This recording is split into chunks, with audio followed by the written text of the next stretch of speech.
Now on 105.9 FM and streaming worldwide on the WMAL app. Vince Coglianese.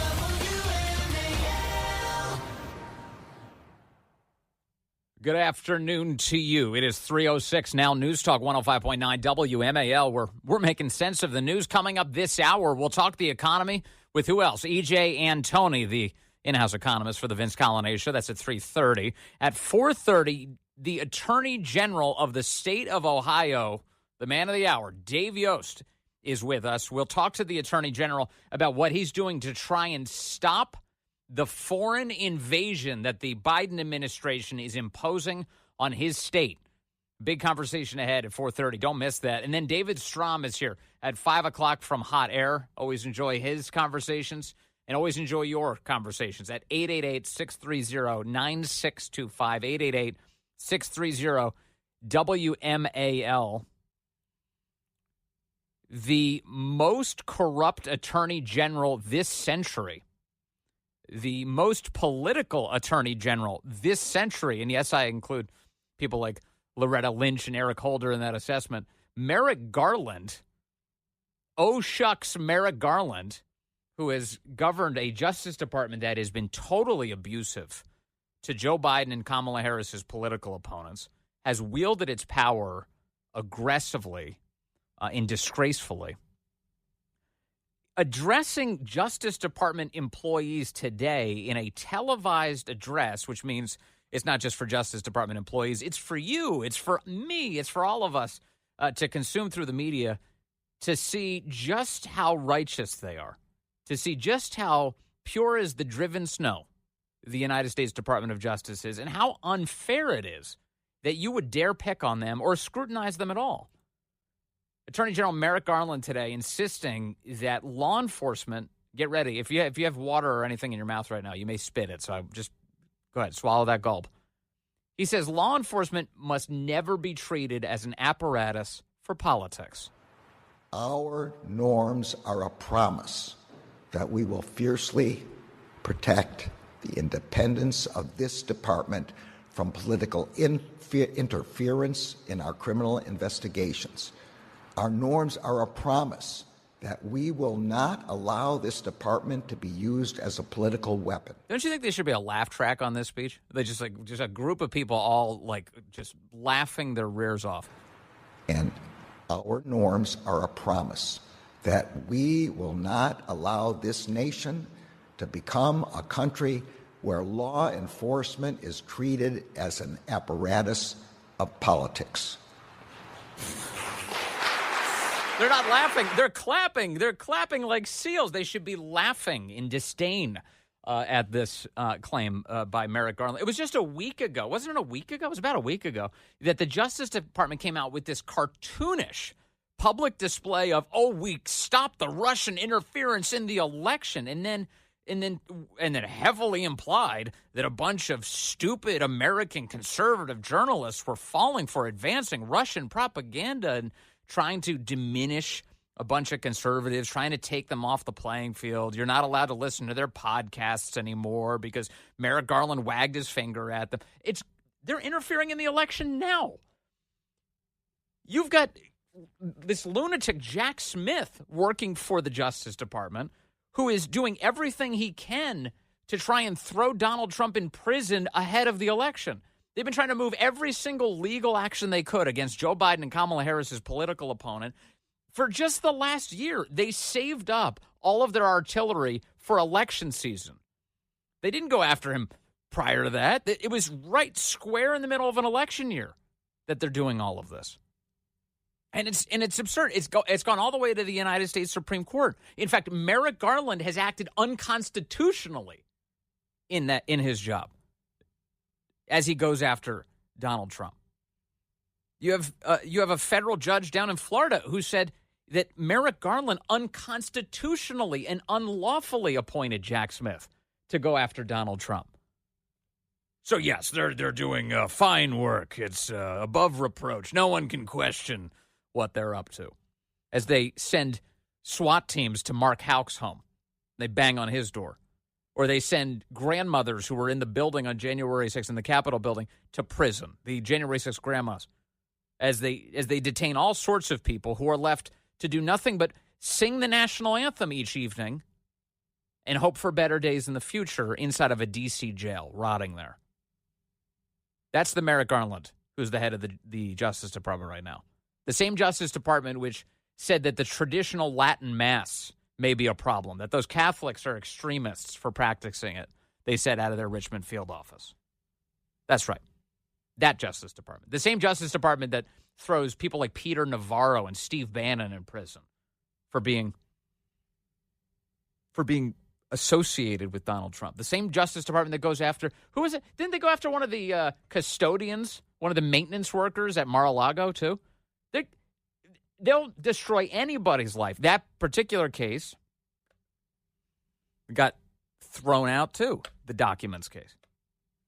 And that was the Florida case where the judge said, this is totally unlawful, totally unconstitutional. Meanwhile, what did they do with Joe Biden? What was the result of the Joe Biden stolen documents case? Oh, we can't charge him. He's too senile. Wait, I'm sorry. You, Merrick Garland, are one of the people who would trigger the 25th Amendment. You're a cabinet official, and you have one of your top officials release an entire report about how Joe Biden did break the law, but he's too senile to hold accountable. Shouldn't you be advancing the 25th Amendment under that? He's not. Why? Because it's a cover-up. It's a political op. I have to say, if there's any benefit to all of this corruption, like right now, it's the ease with which we can call it out. It's like in the old days, and when I say old days, like just a couple years back, certainly in the pre-Trump era, the government would be able to get away with garbage like this, and you'd have to sit there kind of puzzled. You'd be like, is that right? I guess I have to take his word for it. Now we don't. Why is that? Why don't we take the Attorney General of the United States on good faith? Why don't we? Oh, I don't know. Because he's routinely abusing his power. That's why. That's why. And so here he is lecturing you about how you have to respect him. And that law enforcement should not be treated as an apparatus of politics. What would lead you to that conclusion? And he had more to say. Here he is. He says, it is dangerous. Now, I'll tell you what's dangerous. When the Attorney General of the United States starts calling your criticisms dangerous, that in and of itself is a danger to this country, where you have the guys with the guns and the law enforcement capability saying criticism of them is, quote, dangerous and outrageous. Here is Merrick Garland today. A range of public officials across the country. Over the past 3.5 years, there has been an escalation of attacks on the Justice Department's career lawyers, agents, and other personnel that go far beyond scrutiny, criticism, and legitimate and necessary oversight of our work. These attacks have come in the form of conspiracy theories. Conspiracy theories? Is that so? So that is not an attack. Let me just be crystal clear. This guy has to be careful in his language because remember, guy with the guns, the guy who's entrusted with being the top law enforcement officer of the country, right? The guy who's supposed to uphold the Constitution of the United States. Did you notice that the first thing that he said in that list was not actually some sort of assault? Now, no one should be assaulting these people. No one should be physically attacking them or bomb threats or anything like that. But they're spreading conspiracy theories, he says.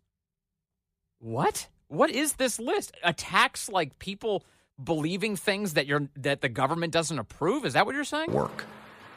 These attacks have come in the form of conspiracy theories, dangerous falsehoods, efforts to bully and intimidate career. Dangerous falsehoods. You say something the government, it is not the government line, that is, quote, dangerous for you to say. Listen to how intemperate he is and how out of control he is. He tries to deliver it in this Mr. Rogers style, doesn't he? It's like this very soft-spoken, well, I just care about the country and I just want people to respect the men and women of law enforcement. No. If you wanted people to respect law enforcement at that level, at the federal level, you would just let FBI agents, rank-and-file guys do their jobs. You wouldn't hassle them when they were investigating crimes. You wouldn't take them off of child predation cases, which, by the way, they have. All these FBI whistleblowers have told us this. Yeah, I've been taking off child predator cases in order to chase January 6 suspects. It's lunacy, tyranny. This is awful behavior. Awful behavior. What a misuse of power. So here he is. What's the first two things on the list? Conspiracy theories, in his words. That's how he says it. And dangerous falsehoods. Okay. So far, what you've addressed is speech. Conspiracy theories, dangerous falsehoods, efforts to bully and intimidate career public servants by repeatedly and publicly singling them out. What? Here's one I bet you he's thinking of. Leslie Wolf. Leslie Wolf. That was the woman who worked alongside David Weiss. This is the Hunter Biden case. And she's the woman who all the IRS whistleblowers say she kept them arranging a sweetheart deal for Hunter.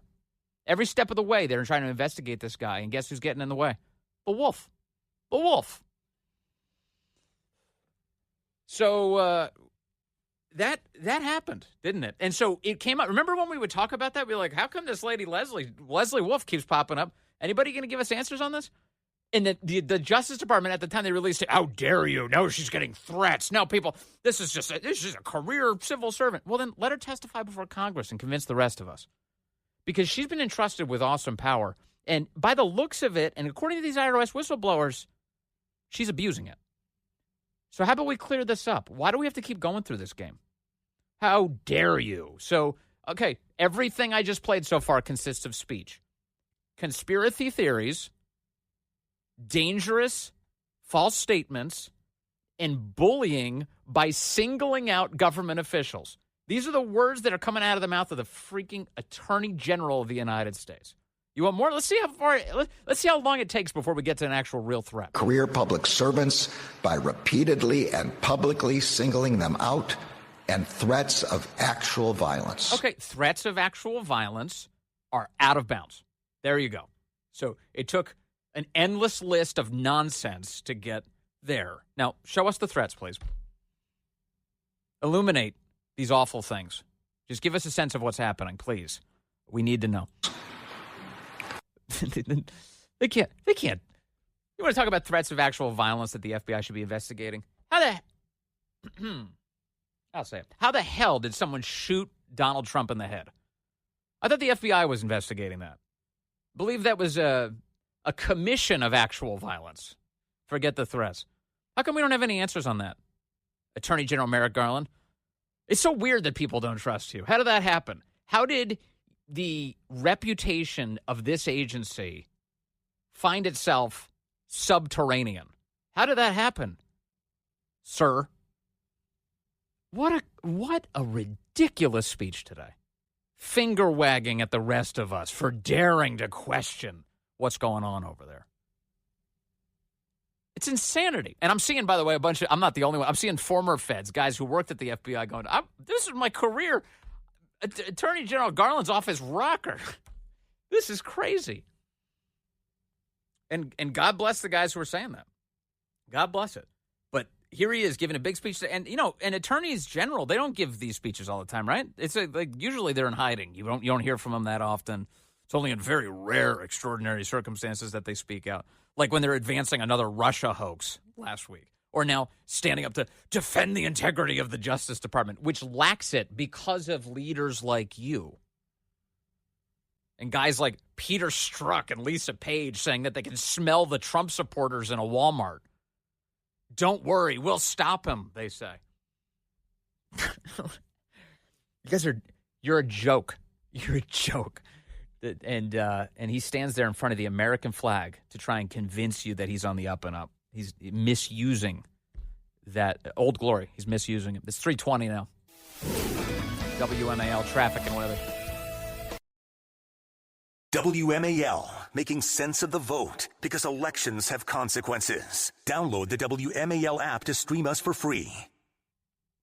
Okay, let's go to the phones. I've got Mike calling in from Frederick, Maryland on line 4. Mike, good afternoon, sir. You're on the Vince Coglianese Show. Good afternoon, Vince. How you doing? Good, Mike. What's on your mind? Well, what's on my mind is when you were going through that list with Merrick Garland, he failed to mention how the Supreme Court justices were being picketed and somebody comes to try to attempt to kill Mr. Kavanaugh, and he doesn't have U.S. Marshals arrest anybody.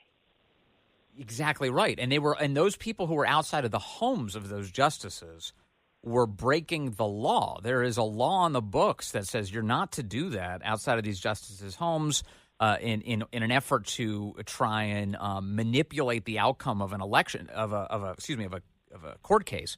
And that's precisely what they were doing. The Dobbs decision was leaked, and so they take to the streets outside of these justices' homes in violation of the law in order to try and compel the outcome.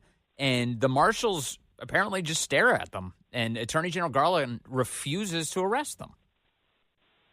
Exactly. But he's more than willing to go after a grandmother who's praying in front of an abortion clinic, yes, or somebody like Mr. Smith in Virginia trying to talk at a school board meeting. It's ridiculous. It's outrageous. And as you point out, talk about the very real threats to government officials, including a man who attempted to assassinate Brett Kavanaugh. Nothing out of his mouth today on that subject. I'm glad you mentioned it, Mike. Thank you for bringing that up. No problem. But if Mr. Trump is out there and he listens to WMAL, which I hope he does, he needs to get Kash Patel and Vivek Ramaswamy in his administration to help clean this stuff up. Those are good guys and good recommendations, Mike. Thank you. Yep. I remember. Hey, thank you, Vince. I do remember when we got a chance when Trump was in office to go visit him at the White House a couple times. And just off of the Oval Office is the president's dining room, the small dining room. And in that so a couple of us had gone in there and with the president, and he had a radio. There was a radio sitting in the room. I was like, "Hey, you ever listen to that thing?" Because I figured if he's listening to radio, what is he listening to in Washington, D.C.? Well, it would be WMAL, right? So I was like, "Hey, you ever listen to that thing?" And he goes, "I watch Fox on that TV right there." And right over the fireplace, there was an Army helmet, a Navy helmet, and the Fox News channel on a big television screen. So that was his media consumption at the time. But should he work his way back to 1600 Pennsylvania Avenue, we're going to try and figure out a way to get him to become a regular listener. That way you, too, can offer hiring suggestions to the 47th President of the United States. All right, stay with us. What's up with the economy? J Antoni will tell us next. News Talk 105.9 WMAL. Making sense of the news. Hey, good afternoon to you. 3:35 here, News Talk 105.9 WMAL, where we are making sense of the news. Coming up on the program, the Attorney General of the state of Ohio, Dave Yost, is here. We talked to him about the invasion of his state facilitated by the Biden administration and what can be done to stop it. He's working on that now. Big discussion ahead. And at 5 o'clock, David Strom from Hot Air joins us. You can talk to us at 888-630-9625, 888-630-WMAL. The Biden-Harris supporting media are very excited. They say that inflation is really cooling off, so you should be super happy now with the quality of your life. Everything's going wonderfully. Is that true? Let's talk to our economist, J Antoni. He's also with the Heritage Foundation. EJ, good to have you back on the program, sir. Vince, thanks so much for having me again. All right, so inflation. We got a CPI report yesterday. What does it tell you? Well, what it's telling us is that prices are still going up. Prices have never been higher before. Are prices going up as fast as they were previously? No, of course not. Things are not quite that bad, but the problem is they're still going up. And unfortunately, in the last couple of months, we've seen wages grow faster than prices. That's literally just been for a few months. We still have literally a year and a half, 2 years worth of losses to make up for. And so we haven't actually made that much progress since June of 2022. Between January of 21 and June of 22 is when we saw a huge drop in real, meaning inflation-adjusted wages.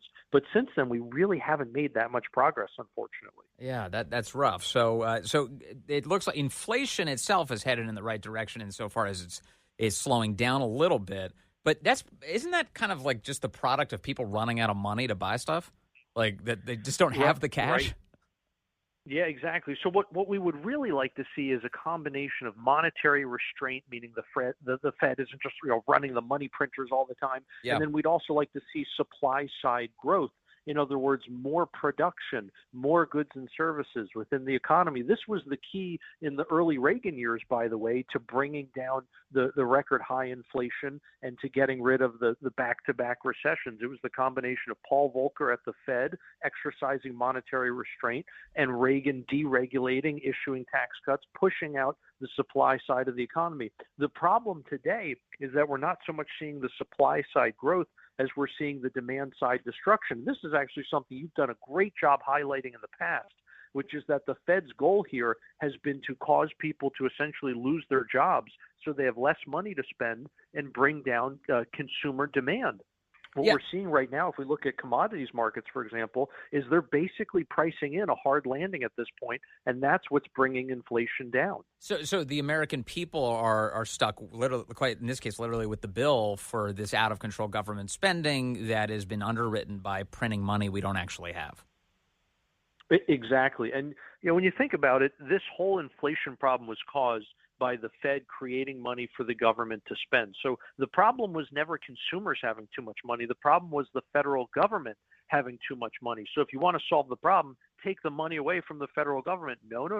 They're going after the American people for their pound of flesh. That's so now that we created all this money for the government, now we have to take it away from the American people. That's how we're going to cure inflation. And when the Fed doesn't print money, when the monetary system is stable, that means that the money that's inside your bank account is worth more, right? Exactly. That's exactly right. And some of the economic data that we got today, for example, was essentially household net wealth. It's a data set from the Fed, looks at assets and liabilities among households, and then from that's where we get the net wealth position. Well, it's up, but the problem is that once you adjust for inflation, it essentially has barely budged over the last several years. And the scary thing is, when we look at these wealth figures, is the fact that people are not taxed on the real value of assets. They're taxed on the nominal value. And so when your house goes up nominally in price, even if the real value hasn't changed, you pay more in property taxes. When a stock you own goes up in price, again, the wealth hasn't changed, just the price goes up, you pay a capital gains tax on that. So it's not as if you're actually better off when you see these bigger numbers. Sometimes it can mean you're worse off, again, because of the tax implications. Right. So inflation, I want you to focus on this for a moment, because sometimes this conversation comes up. It's like, well, look at the stock market. Isn't that an indicator of how good the economy is, or your 401k is improved? And what you're saying is, well, actually, you have to factor in the role that inflation plays in those values, right? It's exactly right, Vince, because all of these things are priced in nominal terms. In other words, we're measuring them using the dollar. Well, if the dollar changes over time, then guess what? It's not going to be an equivalent measurement. A dollar today is not what it was just 4 years ago. My goodness, it's lost a fifth of its value. It's now only 80 cents. And so as a consequence of that, it's kind of like if you take a yardstick and you shrink it down from 36 to 30 inches. Now it doesn't take 100 yards to cover a football field end zone to end zone. Now it takes 120. It's the same thing that's happening with equities. It is taking more dollars to buy the exact same stock of the exact same company. One of the things, and about 2/3 of the increase that we've seen in equities during the Biden-Harris administration has literally just been inflation. One of the things I love about EJ, and I do not have this skill at all, is that he can do that yardstick math in his head. I can't do that. I was like, what, 120 yards? I was so far behind you. I'm so glad you're here to tell us how it goes. Hey, let me play. I know that you do not like these clips, so I'm going to limit them. But I want to play a clip of Kamala Harris at the debate this week.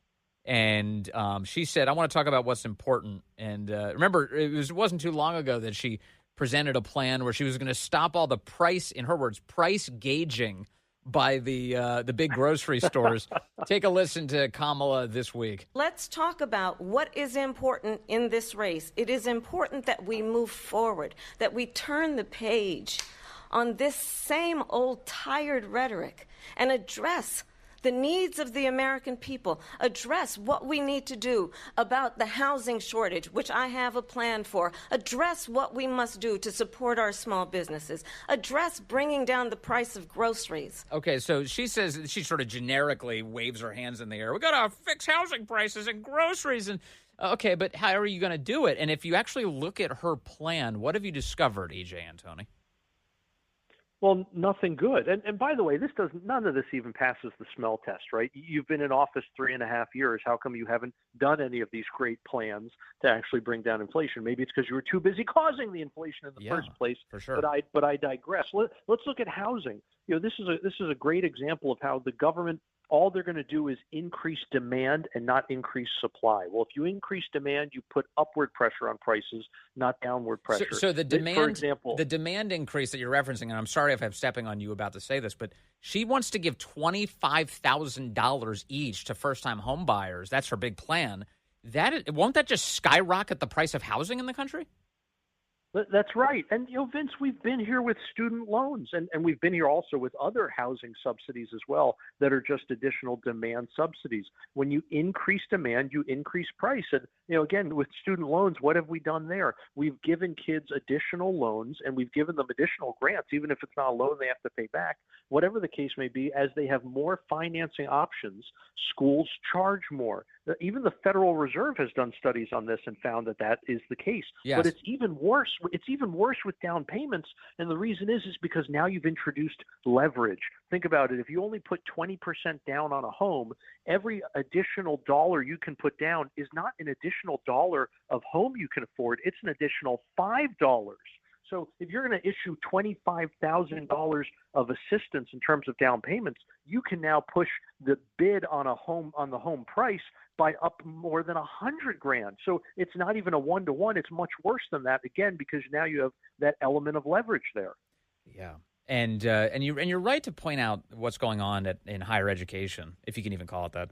But in academia, that over the years, I don't have the numbers in front of me. You may know off the top of your head, but over the years, the government's involvement in funding college has led to the cost of college dramatically outpacing inflation. So inflation's a huge problem already. The cost to go to college goes up astronomically every year because of the federal government's involvement. Right, and it's actually really interesting. If you go through the CPI line by line, as I do because I have no social life, what you will find is that the different components of the CPI in which you find, for example, government subsidies or government regulation, those are where you see the fastest increases. Whether it's medical care or whether it's education costs or whether it's certain types of transportation, utilities, et cetera. Anytime you have heavy government involvement, regulation, et cetera. Conversely, where are the areas where you see prices going up the least or a lot of times going down, especially once you adjust for the quality of the product, let's say? That would be things like flat screen televisions. Those prices have actually gone down over time, not up. Why? Because there's essentially no government regulation. There's no government involvement. There's no government subsidies for those things. It really is amazing how the free market, left to its own devices, actually produces better and more products and services for consumers at lower prices. But, it's funny. It's like policymakers want you to be placated with that reality. It's like, oh, well, big screens are cheaper. You should be happy. Actually, I'd rather have food than a big screen television, and the food is a lot more expensive. Absolutely. And, this is unfortunately one of the cases where the CPI is really underestimating the cost of food. It's because of this, what I like to call a substitution effect, where consumers today have to more and more shift away from the relatively expensive types of food to the cheaper types of food. We even saw this in a survey responded from the Dallas Fed, one of their manufacturing surveys related to the food industry, where this business said that orders for sausage are exploding because consumers can't afford more expensive cuts of meat. They can't afford most steaks anymore. They can't afford even things like pork loin or chicken breast that were relatively inexpensive not that long ago. Now all they can afford are things like sausage, the cheapest form of protein available. And as a consequence of that, prices of things like sausage are not only going up because of inflation, but because of this surge in consumer demand for those relatively cheap things. What's happening is there's an additional increase in the price on top of that. And so consumers are actually facing, on average, much higher food prices than the CPI is leading us to believe. So just random question based on what you just said. So entry-level meat prices, for instance, like kind of the lower-end consumer meat products, they're skyrocketing in terms of their price. What about like luxury-level food? Is it going up more slowly? Exactly. And again, this is also because of that, what I like to call substitution effect. As you decrease demand for more expensive cuts of beef, let's say, maybe a prime New York strip or a ribeye or a filet, what happens there is that lower demand causes the price for those things to actually come down a bit. Now, that's more than offset by the increase from inflation. I don't mean to say that filet is cheaper today than it was 4 years ago. Right. It's not. It's much more expensive. But it's still going up slower than the things like sausage. I guess the point I'm making, though, is that the damage to a rich person's pocketbook is nowhere near the catastrophe that's happening among the middle and the lower class. 100%. You're absolutely right. And this is yet another reason, Vince, why inflation is a tax that hits the poor the hardest. Not only is it doing exactly what you just said, where it's causing the things that the lower class and even middle class, but the things that they buy disproportionately, those things are going up in price faster than the luxury goods that the rich buy. But on top of that, if you have very relatively little income, any savings that you have, for example, is just cash in the bank. That has been incredibly devalued. But if you're a very wealthy individual, high income, your savings tend to be in hard assets. It could be a house or maybe it's things like equities, whatever the case. Those are all things that have rapidly increased in price during this period of high inflation. And so those folks have essentially been shielded by the worst ravages of the price increases we've seen over the last several years. Yes, because of the equity that they own in things that are going up in a fictional way because of inflation. All right, so lastly, I want to end where the debate the other night began, and I won't subject you to the audio again. But David Muir, you're welcome. David Muir did ask Kamala Harris a question that she refused to actually answer. He said he wanted to know, whether or not people are better off than they were 4 years ago, and what is your assessment of that answer? Well, my assessment of her answer was that she didn't answer. But actually, Vince, we don't even need her to answer because her own administration, the Biden-Harris administration, has provided us with plenty of data that does answer the question. Their own Bureau of Labor Statistics shows that real wages, both hourly and weekly, are down, and that the typical American family has lost thousands of dollars in purchasing power. They can buy thousands of dollars less per year, even though they're making more money. On top of that, we just got data the other day from, again, this administration, this time the Census Bureau, showing that over the last 4 years, real, meaning inflation-adjusted, median household income has fallen, not increased. Yeah, it's crazy. I am so grateful to you, as always, J Antoni, the in-house economist for the Vince Coglianese Show. Thank you, sir. Good to talk to you today. My pleasure. Thank you for having me, Vince. Be well. It is 3:51. Hey, it's Chris Plant. Find out what the media don't want you to know. Tomorrow from 9 a.m. to noon, right here on WMAL. All right, let's go to the phones. I've got Dave calling in from Alexandria, Virginia, line 2. Hello, Dave. Hi, good afternoon. Hey, whatever the price tag is, whether it's $25,000 or $20,000 going to first-time home buyers, I hope, if it does go through, that there's some sort of criteria that will show that the individuals are able to keep up with payments and also to keep up with the maintenance of their home. Because, if you don't have the discipline to save either out of school or out of college or out of school to make that initial down payment, what's to say you're going to have that same discipline to keep up payments in the future? Right. Yeah, no, that's a really important question given the chaos that the government's caused in the past with home prices, isn't it? It kind of reminds me of I think it was called the Community Reinvestment Act of 77 or 78 under the Carter administration. Right. He declared that anyone who wants a home should be able to have a home. and they loosened the regulations. And a few years down the road, it came back to bite the government in the you know what. Yeah, they forced lenders to give out loans to people who weren't going to be in a good position to pay them back. And then, of course, we see what happened in 2008. Everyone looks back now and they're like, oh, that was a bad idea. The Great Recession, all the subprime loans out there, and it became an utter disaster. And that is not because of the free market. That was because of the government interfering in that market. And here's Kamala Harris proposing it again. Yeah, well, hopefully they have a checklist to make sure that the right people are going to qualify this time. They're not going to. You and I both know it. It's going to be under the guise of equity. They're just going to make all sorts of awful, stupid decisions that aren't going to be grounded in reality, and more disaster will be ahead. All the more reason Kamala should not be anywhere near the Oval Office. This is a bad, bad idea. Stay with us. News Talk 105.9 WMAL. Making sense of the news.